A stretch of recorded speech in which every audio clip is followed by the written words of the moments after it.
بسم الله الرحمن الرحیم. نن زموږ د علم الصرف 124 نمبر درس دی. د ثلاثي مزید فی ابواب و بیان شروع دی. په ثلاثي مزید فی کې د با حمزه وصل د دویم باب صرف صغیر و ان شاء الله نن موږ وایو استفعال دا دویم باب دی د ثلاثي مزید فی.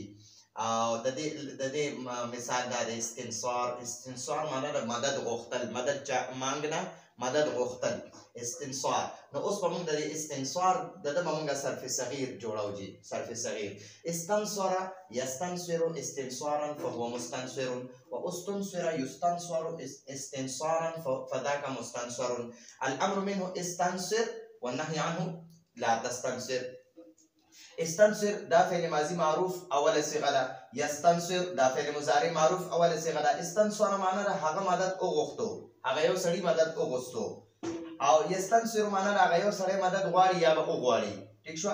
استنصارا معنی ده مدد غوښتل، دا مصدر معروف دی. او فهو مستنصر، مستنصر معنی ده مدد غوښتل والا، دا اسم فاعل صيغه ده. مستنصر معنی ده اسم فاعل صيغه ده، مدد غوښتل والا. مستنصر مدد چاہنے والا، مدد مانگنے والا. ٹھیک شو. څوک چې مدد غواړي هغه ته مستنصر وایي. و استنصر دا فعل ماضی معروف اوله صيغه، دا فعل ماضی مجهول اوله صيغه ده، مجهول ده. ٹھیک شو. یستنصر دا مضارع مجهول اوله صيغه ده. استنصارا دا مصدر مجهول دی. چې کله د مجهول د صيغونه پس مصدر راشي نو هغه مصدر به مجهول وي. فذاك مستنصر، مستنصر دا اسم مفعول صيغه ده.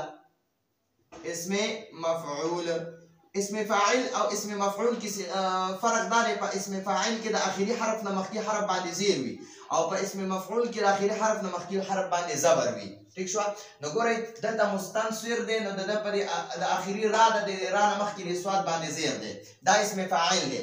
او دا اسم مفعول کې دا را اخیری حرف ته د نه د مخکې د سواد په د باندې زبر دی. نو دلته د اسم فاعل کې د اخیری حرف نه مخکې باندې زیر وي، اسم مفعول کې اخیری حرف نه مخکې باندې زبر وي.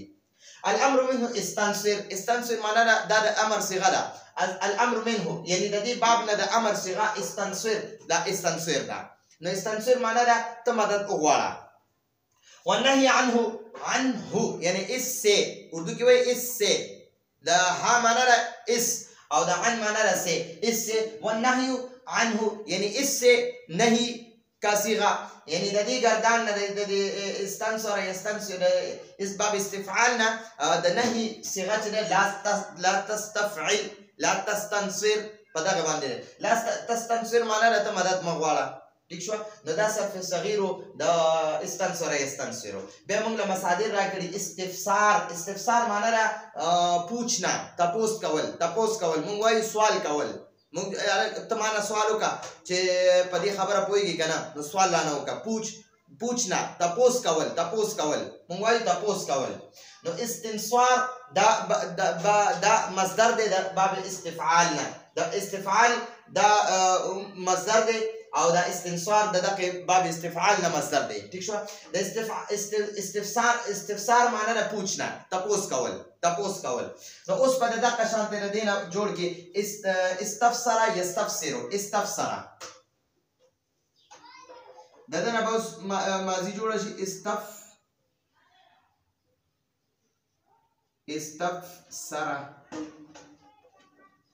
یستفسر دغه شان. استنصر یستنصر په شان. استفسر یستفسر استفسارا فهو مستفسر. مستفسر معنی دا پوښتنه والا، تپوس کولو والا. واستفسر یستفسر استفسارا فذاك مستفسر. مستفسر. ها. الامر منه استفسر. استفسر معنی دا تپوس وکړه. والنهي عنه لا تستفسر، تپوس مه کوه. استغفار معنی دا بخنه غوښتل، بخنه غوښتل، بخشش چاهنه. استغفار دا د استفعال باب مصدر دی. باب استفعال نه استغفار مصدر دی. دا نو د دې به موږ داسې ګردان وکړو. استغفر یستغفر استغفارا، استنصر یستنصر استنصارا په شان دی. استغفر یستغفر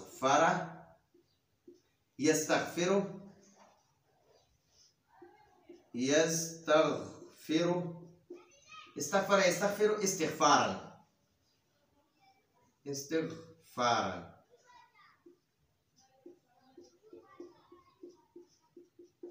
ٹھیک شو فهو مستغفر مستغفر معنی چې څوک دغه غواړي استغفار کوي هغه کس ته مستغفر وایي مستغفرون چې څوک بخښنه غواړي هغه ته مستغفر وایي ٹھیک شو نو استغفر يستغفر استغفارا فهو مستغفر واستغفر يستغفر استغفارا فذاك مستغفر الامر منه استغفر والنهي عنه لا تستغفر استغفر معنی لا تبخنه غواړه والنهي عنه لا تستغفر تبخنه مغواړه ٹھیک شو نو دا استغفار باب استفعال نه جوړ شوی دی الاستخلاف معنی د خلیفہ جوړول خلیفہ بنانا خلیفہ جوړول یو خپل خلیفہ جوړول خپل جانشین جوړول ٹھیک شو نو دا استفعال باب نه استخلاف دی استخلاف معنی د خلیفہ بنانا نو استخلف يستخلف استخلافا فهو مستخفل فهو مستخلف واستخلف يستخلف استخلافا